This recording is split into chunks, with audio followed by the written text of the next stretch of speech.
Welcome to JSA TV, where we're covering the latest news, trends, and innovations from thought leaders like this good-looking guy to my right within the digital infrastructure industry. I am Dean Perrine, and we are coming at you live. That's right, Shawn. We are live at PTC 2026 in beautiful Honolulu, Hawaii. And this guy to my right is Mr. Shean Farney. Shawn is the Vice President of Data Center Strategy for JLL. Shawn, welcome as always to JSA TV. I love to be back with my JSA friends. You guys are the best, and the energy here at PTC this year is just Amped. Crazy. Yeah. So happy to share it as we jump into what's going on in our awesome industry. Yeah. So let's thank you for that segue, Shawn. You're very, very good at this.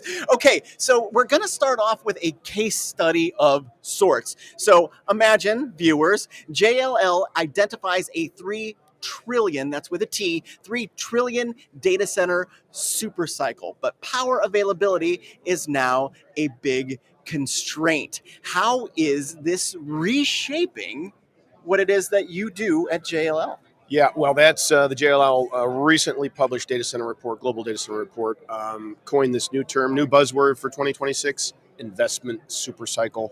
And the numbers are huge, 3 trillion. It's incredible.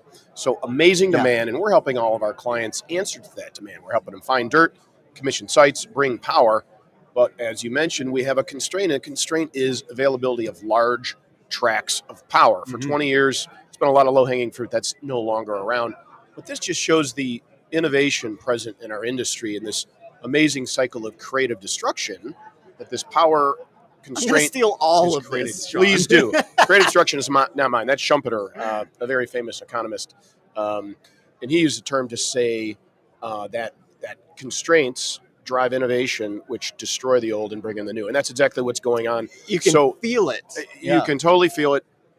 There's so much talk here about new ways of doing power, and it's turned into a bring your own power site selection game. So our business has changed, and we're helping our clients find this power. And a lot of them are bringing their own, right? Bringing their own solutions.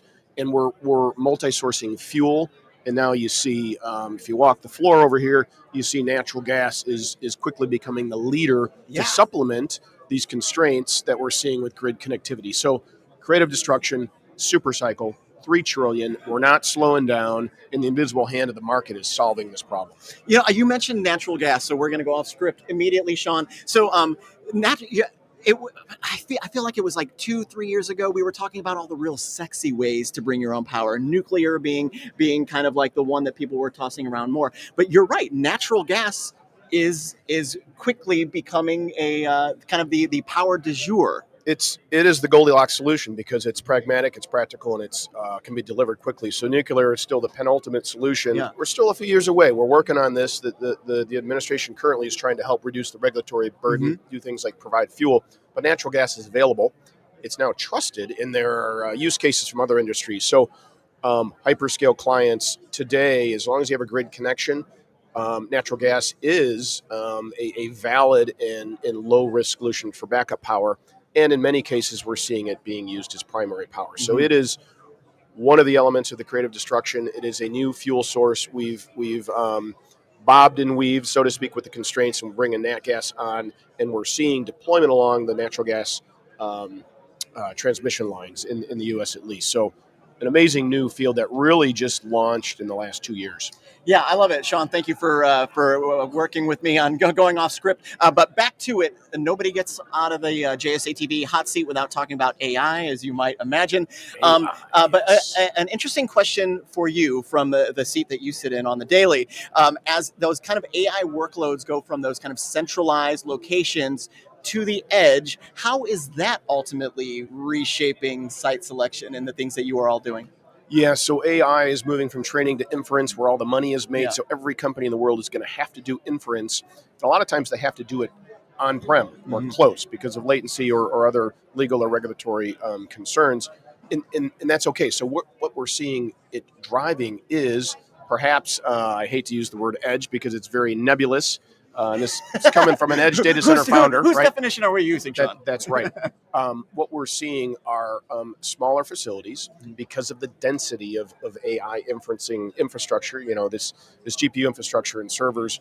We're seeing, the latest rev 144 kW per cabinet. So 8 cabs, over 1 megawatt, which I like to joke you can put in your living room now. So smaller form factor, where time to revenue is very, very important. So all of these different elements is driving the adoption of smaller, like sub 10 megawatt spaces, which is also driving adaptive reuse. So we have a lot of industrial assets with that amount of power, which are underutilized or not utilized at all, or retrofit. Our retrofit business is huge. Retrofitting enterprise data centers that have that stranded power because they put everything in the cloud the last few years, and other assets that have the power that we can retrofit in less than 12 months and get into revenue production in 9 to 12 months. So that's very exciting. It's being driven by time to revenue. Go out and start doing inferencing and use available space. So it's a whole new model in form factor. Amazing answer and amazing segue to my next question. Actually, so when we're talking about time to revenue, I'm stealing that, by the way, but time to market is also a big big concern, and so naturally finding the right partners and various folks within kind of the data center workflow, so to speak, are partnering now to make that time to market quicker, like the utilities, the telecom provider, the data center operator, all of them working together to make it happen quickly. Is that what you're seeing right now in the industry? Absolutely. End-to-end collaboration. So we know that you can't go it alone, right? And we're seeing deep partnering, and we're helping our clients do this all along, even the supply chain, right? Where risk is shared and reward is shared. And I think that's the model going forward as we piece together these different elements of the entire data center ecosystem: dirt, power, utility connections, supply, long lead time capital items. The clients and industry players who are collaborating and sharing risk and reward are the ones that are getting ahead. And there's all kinds of great case studies in this regard. But that's the new path forward. We have to work together. Shawn, we unpacked a lot in the last 3 minutes. Yes, we did. I can't imagine. I imagine you've got hundreds of meetings. A few. Yeah, I imagine that you do. Have a great rest of the show. Thanks so much. Great to be here. Thanks for having me. You bet. And thank you, viewers, for watching JSA TV. We will see you very soon.